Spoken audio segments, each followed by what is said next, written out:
పర్యటన విజయవంతమైంది. పెట్టుబడులే లక్ష్య సాధనలో సరికొత్త రికార్డు నమోదైంది. గతంలో ఎన్నడూ లేని విధంగా తెలంగాణకు భారీ పెట్టుబడులు వెల్లువెత్తాయి. అమెరికా పర్యటనలో 31,502 కోట్ల పెట్టుబడులు రాగా, చివరి 2 రోజులు దక్షిణ కొరియా పర్యటనలోనూ అదే స్పందన వెల్లువెత్తింది. రాష్ట్రంలో పెట్టుబడులు పెట్టేందుకు దక్షిణ కొరియాకు చెందిన ప్రపంచ స్థాయి కంపెనీలు ముందుకు వచ్చాయి. 4,500 కోట్ల పెట్టుబడులకు అక్కడి కంపెనీలు రాష్ట్ర ప్రభుత్వంతో ఒప్పందం చేసుకున్నాయి. దీంతో అమెరికా, దక్షిణ కొరియా పర్యటనతో మొత్తం 36,000 కోట్ల పెట్టుబడులను తెలంగాణ సాధించింది. మొత్తం 25 కంపెనీలతో ప్రభుత్వం ఒప్పందాలు చేసుకుంది. ఆయా రంగాల్లో కొత్త సంస్థలు, కొత్త పరిశ్రమలతో వేలాది కొత్త ఉద్యోగ అవకాశాలు అందుబాటులోకి రానున్నాయి.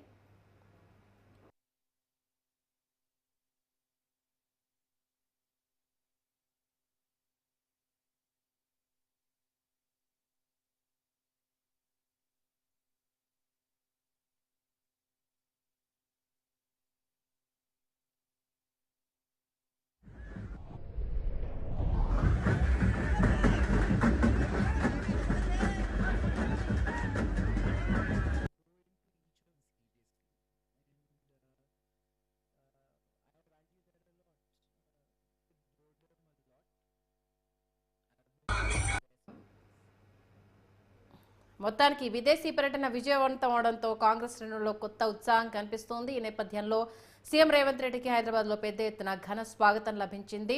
మా పోటీ పక్క రాష్ట్రాలతో కాదని ప్రపంచంతో అంటూ కూడా సీఎం రేవంత్ రెడ్డి కాసేపటి క్రితమే వ్యాఖ్యలు చేయడం జరిగింది. అటు 31,000 కోట్లతో హైదరాబాద్ను అభివృద్ధి చేసే దిశగా అడుగులు పడబోతున్నాయంటూ కూడా ఎంతో గర్వంగా చెప్పారు. కాగ్నిజెంట్కి వాళ్ళ శంకుస్థాపన కూడా చేయడం జరిగింది. విదేశీ పర్యటన విజయవంతమైందని, అటు యువత భవిష్యత్తు వేదికగా ఎన్నో ప్రాజెక్టులు త్వరలో హైదరాబాద్కు రాబోతున్నాయంటూ అమెరికా, దక్షిణ కొరియాతో జరిగిన ఒప్పందాల గురించి కూడా ఆయన చెప్పడం జరిగింది.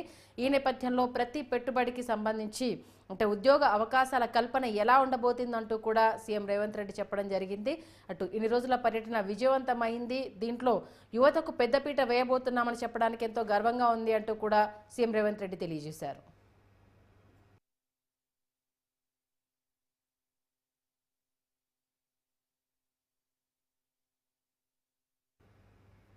ఇక ఇదే అంశానికి సంబంధించి మరింత సమాచారం అందించడానికి మా బ్యూరో చీఫ్ శ్రీనివాస్ లైవ్ లో అందుబాటులో ఉన్నారు.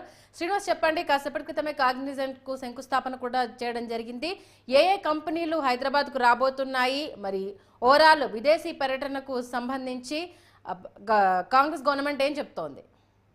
సంధ్య, ఇక మరి తెలంగాణ సీఎం రేవంత్ రెడ్డి 10 రోజుల పర్యటన అయితే దిగ్విజయంగా ముగిసిందని చెప్పుకోవచ్చు. వారం రోజులు అమెరికాలో పర్యటించారు సీఎం రేవంత్ రెడ్డి. తర్వాత 2 రోజుల పాటు దక్షిణ కొరియాలో కూడా పర్యటించారు. ఈ నేపథ్యంలో ఇక మరి పెట్టుబడులను ఆకర్షించడమే ప్రధాన లక్ష్యంగా సీఎం బృందం టూర్ లక్ష్యం అయితే నెరవేరిందని చెప్పుకోవచ్చు. ఓవరాల్గా మరి అమెరికా పర్యటనలో సుమారు 19 కంపెనీలతో కూడా మరి రాష్ట్రంలో పరిశ్రమలు నెలకొల్పడానికి మరి ఒప్పందం జరిగినట్లు ఇప్పటికే సీఎంఓ వర్గాలు చెప్పాయి. ఈ నేపథ్యంలో మరి 31,500 కోట్ల రూపాయలు కూడా రాష్ట్రానికి పెట్టుబడులు వస్తున్నాయి. దీంట్లో సర్కార్తో అగ్రిమెంట్ కూడా జరిగిందని కూడా మరి ఇక ముఖ్యమంత్రి ఈరోజు మరి స్వయంగా ఆయన కాగ్నిజెంట్ ఏదైతే నూతన కార్యాలయానికి శంకుస్థాపన చేసిన క్రమంలో వెల్లడించారు. ఓవరాల్గా మరి దక్షిణ కొరియాలో కూడా మరి 2 రోజుల పాటు పర్యటించిన నేపథ్యంలో 6 కంపెనీలతో సుమారు 4,500 కోట్ల రూపాయలకు సంబంధించిన పెట్టుబడులు కూడా మరి రానున్నాయని తెలిపారు. ఇక మొన్న దావోస్లో జరిగిన పర్యటనతో 40,000 కోట్లు, అలాగే ఇప్పుడు తాజాగా మరి ఇక అమెరికా, దక్షిణ కొరియా పర్యటనలో సుమారు 36,000 కోట్ల రూపాయలు, మొత్తానికి 70,000 కోట్ల పైచిలకు మరి పెట్టుబడులను తెలంగాణ రాష్ట్రానికి కాంగ్రెస్ ప్రభుత్వం వచ్చిన 8 నెలల్లో తీసుకురావడం అయితే ఇది ఒక హిస్టరీగా చెప్పుకోవచ్చు. సో సీఎం రేవంత్ రెడ్డి బృందం పర్యటన పట్ల పూర్తి స్థాయిలో ఆయన సంతృప్తి వ్యక్తం చేశారు. ఇక ఒక రకంగా చెప్పాలంటే విదేశీ పర్యటన విజయవంతమైందనే మరి సంతృప్తితో ఆయన ఈరోజు కాగ్నిజెంట్ సంబంధించిన ఏదైతే కార్యక్రమంలో కూడా ఆయన మాట్లాడారు. ఇక తెలంగాణ రాష్ట్రానికి $1 ట్రిలియన్ ఎకానమీ సాధించడమే తన లక్ష్యం అని కూడా చెప్పడం మనం గమనించవచ్చు. ఇక ఇప్పటికే దీనిపైన ఏదైతే 25 కంపెనీలతో ఒప్పందాలు జరిగాయి. సో వాటన్నిటి ఫాలోఅప్ కోసం ఖచ్చితంగా మరొక కమిటీని కూడా ఏర్పాటు చేస్తున్నట్టు, టాస్క్ ఫోర్స్ను ఏర్పాటు చేస్తున్నట్టు కూడా ఆయన చెప్పారు. మొత్తానికి ప్రపంచ వేదికపై తెలంగాణ రాష్ట్రానికి సంబంధించి మరి తెలంగాణలో పెట్టుబడులు పెట్టే ఈ బహుళజాతి కంపెనీలకు సంబంధించిన ఒప్పందాలు మరి 25 కంపెనీలతో చేసుకోవడం కావచ్చు. తర్వాత మరి ఇప్పటికే సంప్రదింపులు చేసిన కంపెనీలతో మరి ఫాలోఅప్ కూడా ఉంటుందని చెప్పడం మనం గమనించవచ్చు. సో ఓవరాల్గా వరకు ఈ ప్రాజెక్టులన్నీ రూపకల్పన తుది రూపుకు వస్తుంది అనుకోవాలి. అంటే యువతకు ఉద్యోగ అవకాశాల పెద్దపీటగా ప్రస్తుతం హైదరాబాద్లో ప్రాజెక్టులు ఉండబోతున్నాయని చెప్తున్నారు. అంటే వీళ్ళ టార్గెట్ ఎన్ని ఇయర్స్లో ఇది కంప్లీట్ చేయాలని, ఎప్పటి వరకు యువతకు ఉద్యోగ అవకాశాలు కల్పించే అవకాశం ఉందని అనుకోవచ్చు?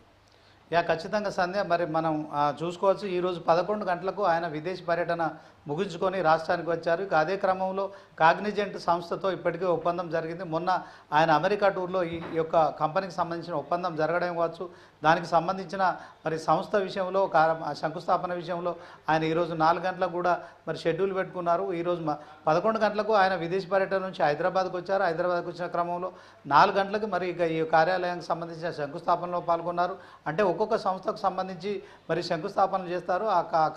ఆ పరిశ్రమలకు సంబంధించిన కార్యక్రమాలు కూడా మొదలవుతాయి. సో దీనికి సంబంధించి మరి అతి త్వరలోనే ఏదైతే 25 కంపెనీలకు సంబంధించిన ఈ యొక్క ఏదైతే పరిశ్రమల నెలకొల్పడం కావచ్చు, తర్వాత వాటి ద్వారా మరి ఉద్యోగాలు భర్తీ చేసే అంశంలో కావచ్చు, సుమారు 50,000 పైగా మరి ఉద్యోగాలు కూడా ఇక్కడ తెలంగాణ యువతకు వస్తాయని చెప్పి కూడా మరి ప్రభుత్వం చెప్తుంది. ఈ నేపథ్యంలో తెలంగాణలోని యువత అంతా కూడా మరి ఉద్యోగాల పట్ల మరి ఎంతో ఆసక్తిగా ఎదురు చూస్తున్నారు. దీంతో సీఎం విదేశీ పర్యటన అయితే కొంత ఈ 50,000 ఉద్యోగాల కల్పనలో మరి ఒక ప్రకటన చేయడం పట్ల మరి నిరుద్యోగులు అయితే సంతోషం వ్యక్తం చేస్తున్నారు.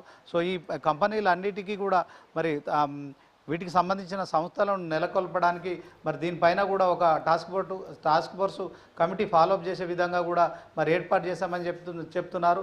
ఇక తెలంగాణ రాష్ట్రంలో పెట్టుబడులు పెట్టడం, బహుళజాతి కంపెనీల నుంచి పెట్టుబడులను ఆకర్షించే విధంగా కూడా మరి అన్ని సౌకర్యాలు అందిస్తామని చెప్పిన నేపథ్యంలో ఇవాళ కాగ్నిజెంట్ శంకుస్థాపనలో ఒక ఆసక్తికరమైన వ్యాఖ్య ఆయన చేసింది ఏంటంటే, మా పోటీ పక్క రాష్ట్రాలతో కాదు ప్రపంచంతో అనేసి అన్నారు. అంటే ఆ మెసేజ్తో ఏం చెప్పాలనుకుంటున్నారు? అంటే సక్సెస్ అయిన పెట్టుబడులను ఆయన ఎలిగెత్తి చాటాలనుకుంటున్నారా? నిజంగానే రాబోయే రోజుల్లో ప్రపంచ స్థాయిలో ఈ పెట్టుబడులు రాబట్టడానికి ఇది వేదికగా చేసుకొని ఇక ముందు అలాగే ఉండబోతుంది అనేసి అని ఇన్ఫర్మేషన్ ఇస్తున్నారా? ఇలా చూడాలంటారా వ్యాఖ్యలు?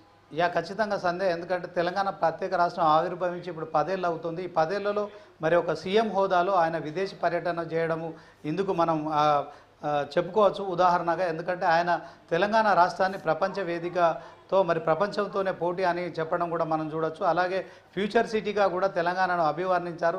సో మరి ప్రభుత్వం ఏర్పడిన 8 నెలల్లో మరి ఈ యొక్క పెట్టుబడులు 70,000 కోట్ల పైగా పెట్టుబడులు సాధించడం పట్ల మరి ఆయన సంతృప్తిగా ఉన్నారని చెప్పుకోవచ్చు. వారం రోజుల్లో అమెరికా పర్యటనలో 31,500 కోట్లు కావచ్చు, అలాగే 2 రోజుల దక్షిణ కొరియా పర్యటనలో 4,500 కోట్లు కూడా పెట్టుబడులు ఆకర్షించే విధానం కావచ్చు, తర్వాత కంపెనీలతో ఒప్పందం చేసుకోవడం పట్ల ఆయన అయితే పూర్తి స్థాయిలో మరి సంతోషంగా ఉన్నారని చెప్పుకోవచ్చు. అలాగే ఇదే క్రమంలో కాగ్నిజెంట్ కార్యక్రమంలో కూడా ప్రసంగిస్తున్న క్రమంలో మరి తెలంగాణకు $1 ట్రిలియన్ ఎకానమీ సాధించడమే తన లక్ష్యం అని చెప్పడం కూడా మనం చూడొచ్చు Sandhya. Okay, thank you Srinivas.